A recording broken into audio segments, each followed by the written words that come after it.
Welcome to Madhya Pradesh ज्ञान दोस्तों। और आज हम देखेंगे मध्य प्रदेश के विश्व धरोहर स्थल, है ना। आपको पता होगा कि मध्य प्रदेश में 3 विश्व धरोहर स्थल हैं, है ना। खजुराहो, सांची के स्तूप, भीमबेटका। लेकिन कहीं कहीं आपको सुनने को आता होगा मांडू। तो मांडू तो आपने सुना होगा प्रस्तावित है, अभी है नहीं वो। ग्वालियर और ओरछा 2020 में यूनेस्को में शामिल हो गए हैं। कुछ जो नए बच्चे होते हैं उनको कन्फ्यूजन होती है कि क्या 5 हो गए हैं क्या ग्वालियर और ओरछा शामिल होने के बाद, फिर 3 क्यों आते हैं पढ़ने में, क्या है ये ओरछा और ग्वालियर को किस सूची में शामिल किया गया है ना। तो जितनी भी कन्फ्यूजन है आपकी वो सारी इस वीडियो में एक स्लाइड के माध्यम से दूर हो जाएगी। हमने कॉपी में एक व्यवस्थित तरीके से लिखा है, डाटा बिल्कुल ऑथेंटिक है। आप वीडियो के एंड तक बने रहना। चलिए शुरू करते हैं। ठीक, देखिए ये एक मैंने पेज में लिखा है सब कुछ यूनेस्को के बारे में, और हम पूरा डिटेल में देखेंगे। आपकी सारी कन्फ्यूजन इस वीडियो में दूर ना हो तो आप फिर कहना कमेंट बॉक्स में बताइएगा आपकी कन्फ्यूजन दूर हुई कि नहीं। देखिए सबसे पहले हम देखेंगे यूनेस्को, है ना। यूनेस्को का जो फॉर्मेशन है वो कब हुआ था? 16 नवंबर 1945 को। और 1945 को इसका फॉर्मेशन हुआ था और 1946 में इसमें भारत शामिल हो गया था। अब देखिए इसका हेडक्वार्टर कहाँ पे? पेरिस फ्रांस में है। ठीक, यूनेस्को का फुल फॉर्म देखिए। पहला क्वेश्चन तो इसके फॉर्मेशन कब हुआ था? 16 नवंबर 1945 को, इसी से क्वेश्चन बनता है। दूसरा इसका हेडक्वार्टर कहाँ है, इसका क्वेश्चन इससे बनता है। तीसरा इसका क्वेश्चन बनता है इसका फुल फॉर्म क्या है, तो United Nations Educational Scientific Cultural Organization. ठीक है, तो ये एजुकेशनल साइंटिफिक कल्चरल ऑर्गेनाइजेशन है। ये 3-4 चीज़ों पे वर्क करता है। अब इसके अंदर टोटल अभी वर्तमान में कंट्री कितनी? 195 कंट्री है ना। तो ये जो चीज़ें हैं ये आप ध्यान रखिएगा। तो इससे 3-4 क्वेश्चन बनते हैं, वो हमने आपको यहाँ बता दिए। अब देखना मुख्य समस्या कहाँ आती है कि इसकी यूनेस्को के बहुत सारे प्रोग्राम चलते हैं, है ना। और लोगों को लगता है कि जो मेन हेरिटेज साइट है उसमें शहरों को शामिल कर लिया गया है। अब यहाँ पर हम सबसे पहले जो फेमस यूनेस्को साइट्स हैं जो सबसे ज़्यादा चर्चित होती हैं, यूनेस्को विश्व धरोहर स्थल, है ना, जो मुख्य सूची होती है तो वो क्या होती है हम देखते हैं। ये देखिए यूनेस्को की मुख्य धरोहर जो स्थल हैं, जो मुख्य सूची जिसमें काउंटिंग होती है कि हम इंडिया में इतने यूनेस्को साइट्स हैं, एमपी में इतने यूनेस्को साइट हैं, तो वो क्या है? तो वो देखिए क्या है, वो टोटल है हमारे देश में 42। अब देखिए वर्ल्ड में कितनी यूनेस्को साइट हैं? वो 1199 अभी प्रेजेंट टाइम पे यूनेस्को साइट हैं। और जो पहला विश्व धरोहर स्थल है वो क्योटो इक्वाडोर का एक शहर था। तो ये हमने आपको वर्ल्ड का बताया। दूसरा, भारत में 42 यूनेस्को साइट है ना। पहली कौन सी है? अजंता की गुफा, एलोरा की गुफा और ताजमहल। ये तीनों 1983 में शामिल हुए थे। और टोटल मध्य प्रदेश में यूनेस्को साइट 3 है।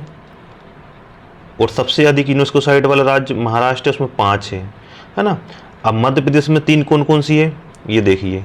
मध्य प्रदेश की जो 3 यूनेस्को साइट हैं वो पहली खजुराहो है ना 1986 में, दूसरी सांची के स्तूप 1989 में, और तीसरी भीमबेटका की गुफाएं 2003 में शामिल हुए थे। मांडू प्रस्तावित है, अभी मांडू शामिल नहीं हुआ है। अच्छा, भारत में 42 हमारी जो यूनेस्को विश्व धरोहर स्थल हैं, तो 42 में से पहला कौन सा है? पहला मैंने आपको बता दिया अजंता की गुफाएं, एलोरा की गुफाएं और ताजमहल। अभी लेटेस्ट कौन सा है? तो 41वां शांति निकेतन बना है ना। वो 42वां होयसल मंदिर जो कर्नाटक के मंदिर हैं। शांति निकेतन बंगाल में है ना।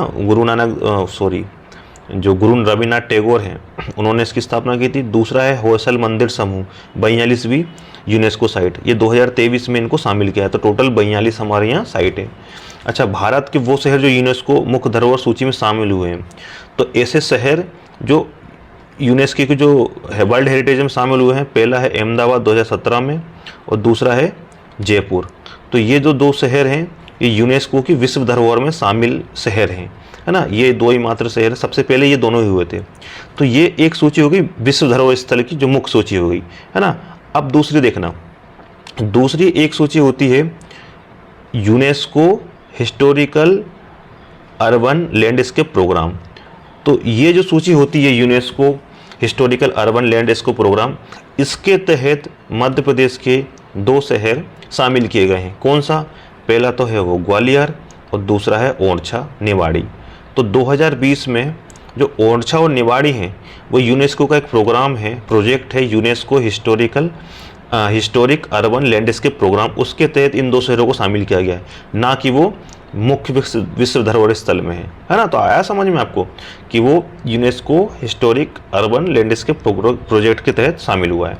अब देखिए, यूनेस्को का एक प्रोग्राम होता है, 1971 में इसकी शुरुआत हुई थी, man and biosphere reserve programme, MAB कहते हैं इसको।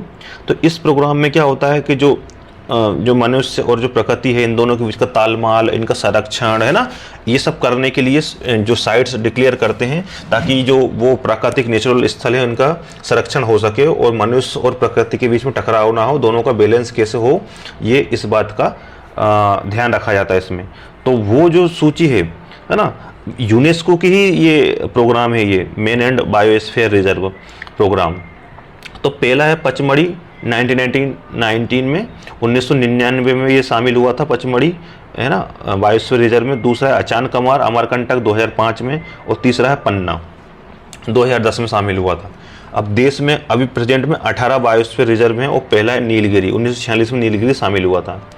तो आई होप आपको ये समझ में आया होगा कि पचमढ़ी, अचानकमार, पन्ना ये man and biosphere reserve programme के हिस्सा हैं। ग्वालियर और जो ओरछा हैं वो UNESCO historic urban landscape project के हिस्सा हैं, और जो खजुराहो, सांची के स्तूप, भीमबेटका हैं वो यूनेस्को विश्व धरोहर स्थल के हिस्सा हैं, जो मेन होता है, मुख्य सूची होती है। अब देखिए, एक अगला देखते हैं हम भारत के रामसर साइट। जो रामसर साइट होती है वो भी यूनेस्को के ही प्रोग्राम है ना। जो रामसर साइट होती है वो यूनेस्को के ही अंडर में आता है। तो ये सब हम यूनेस्को के आपको प्रोग्राम बता रहे हैं भारत में। तो भारत की जो पहली रामसर साइट है वो चिल्का झील है, 1981 में शामिल हुई थी।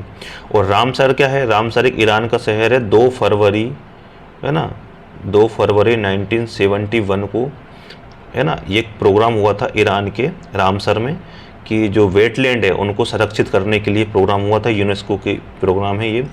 तो वहाँ पर रामसर मीटिंग होने के कारण, रामसर में मीटिंग होने के कारण इसको रामसर प्रोग्राम कहते हैं। 2 फरवरी को विश्व आर्द्र भूमि दिवस, वर्ल्ड वेटलैंड डे मनाया जाता है ना। तो भारत की पहली रामसर साइट क्या है? चिल्का झील, 1981। तमिलनाडु में वर्तमान में अभी टोटल 80 रामसर साइट हैं। तो तमिलनाडु में सबसे हाईएस्ट रामसर साइट है 16, और दूसरा यूपी है 10। ठीक, अब ध्यान रखना इसका। मध्य प्रदेश में अभी 2023 के पहले एकमात्र रामसर साइट थी, भोजताल, है ना, 2002 में शामिल हुई थी ये।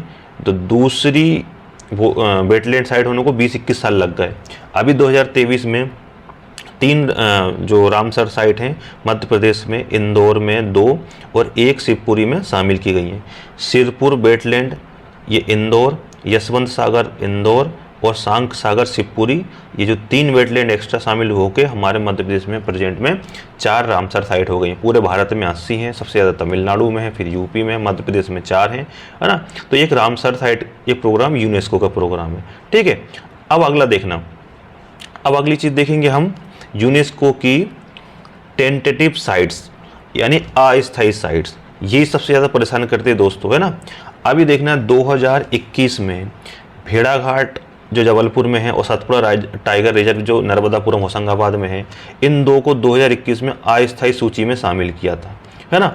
तो इन दोनों को अस्थायी सूची में शामिल किया था, लेकिन ये मुख्य सूची में अभी शामिल नहीं हुए। अस्थायी में तो कितनी ही चीज़ों को डाल देते हैं, फिर वो बाद में 10, 15, 20 साल बाद वो कभी जाके कंफर्म होती है, कभी कभी कैंसिल हो जाती है, कभी नहीं होती है। तो अगर किसी को कन्फ्यूजन हो, मैंने गूगल पे बहुत सारी वेबसाइट पे देखा, बहुत से लोगों ने यूनेस्को साइट मध्य प्रदेश की भेड़ाघाट को, सतपुड़ा टाइगर रिजर्व को बना दिया है, पर वो गलत है। वो अस्थायी टेंटेटिव सूची में शामिल थी, अभी तक वो कन्फर्म नहीं हुई है। अब देखिए 2023 में इंदौर के जो सांसद हैं शंकर लालवानी, उन्होंने जो इंदौर में होली के बाद जो रंग पंचमी होती है, तो इंदौर की जो गेर है वो बहुत ही फेमस है, बहुत ही लाखों में लोग इसमें रंग पंचमी खेलते हैं।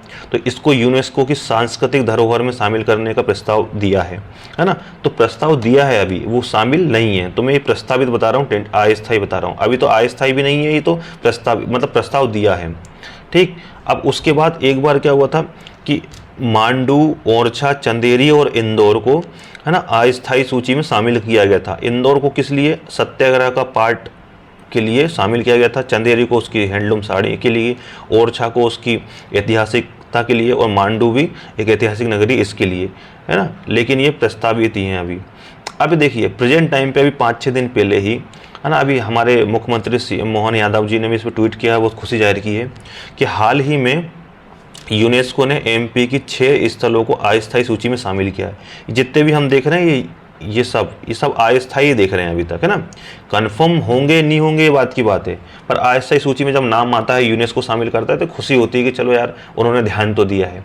उससे क्या होता है कि रिकॉग्नाइजेशन मिलता है, ध्यान जाता है लोगों का टूरिस्ट प्लेस पे, और टूरिस्ट विदेशी लोग का आकर्षण बन जाता है। लोग देखने आते हैं कि आखिर क्या है जो यूनेस्को ने उसको शामिल किया है। ठीक है, अभी प्रेजेंट टाइम पे 6 स्थानों को शामिल किया गया है। तो पहला कौन सा है? ग्वालियर का किला। दूसरा धमनार का ऐतिहासिक समूह, धमनार का ऐतिहासिक समूह मंदसौर में। तीसरा भोजेश्वर महादेव मंदिर भोजपुर रायसेन में। चौथा चंबल घाटी के रोक कला स्थल कहाँ पर है? ये मंदसौर में। और पांचवा है खूनी भंडारा बुरहानपुर, और छठवा गोंड स्मारक रामपुर मंडला में। तो देखिए ये जो 6 जगह हैं, ग्वालियर का किला, धमनार का ऐतिहासिक समूह मंदसौर, भोजेश्वर महादेव मंदिर भोजपुर रायसेन, चंबल घाटी के रोक कला स्थल मंदसौर, खूनी भंडारा बुरहानपुर और गोंड स्मारक मंडला। तो इसमें मंदसौर के 2 स्थल हैं। तो यूनेस्को ने अभी प्रेजेंट टाइम पे 6-7 दिन पहले, है ना, बहुत सारे विभिन्न पेपरों में न्यूज़ भी आई थी कि 6 स्थलों को शामिल किया है। अब इसमें से कंफर्म होंगे नहीं होंगे हमें नहीं पता, पर प्रेजेंट में अस्थायी सूची में शामिल कर लिया गया। तो ये था यूनेस्को के बहुत सारे प्रोग्राम, विभिन्न प्रोग्राम जिसके तहत यूनेस्को स्थलों को शामिल करता है। जो मेन लिस्ट है, मेन सूची है, वो ये रही नीचे, है ना। अभी प्रेजेंट टाइम में भारत में 42 यूनेस्को साइट्स हैं, है ना, और 1 मिश्रित है, 7 ऐतिहासिक हैं और 34 जो है प्राकृतिक है ना, जो हिस्टोरिक साइट है। और MP में कितनी है? MP में वर्तमान में 3 है। ठीक है, खजुराहो 1986, सांची के स्तूप 1989 और भीमबेटका 2003 में। तो ओरछा और ग्वालियर का जो कन्फ्यूजन था आपको कि वो क्या है और यूनेस्को के साइड में शामिल हुआ है, तो वो है UNESCO historic urban landscape project एक होता है, उसके तहत शामिल किए गए 2 शहर हैं, ग्वालियर और ओरछा। ओरछा निमाड़ी में है, ये 2020 में शामिल किए गए थे, है ना। इसी का यूनेस्को का एक प्रोग्राम होता है man and the biosphere reserve programme. इसी का एक प्रोग्राम होता है टेंटेटिव साइट्स जो अस्थायी होती है। इसी का एक होता है रामसर। तो मैंने आपको, आई होप सारी कन्फ्यूजन आपकी दूर हुई होगी। आप जितने परेशान हो रहे होंगे, आपका कन्फ्यूजन सारा दूर हो चुका होगा। वीडियो पसंद आए तो वीडियो को लाइक करना, कमेंट करना अगला वीडियो किस टॉपिक पे चाहते हैं, वीडियो पे को शेयर करना और चैनल को सब्सक्राइब करना। Thank you for watching.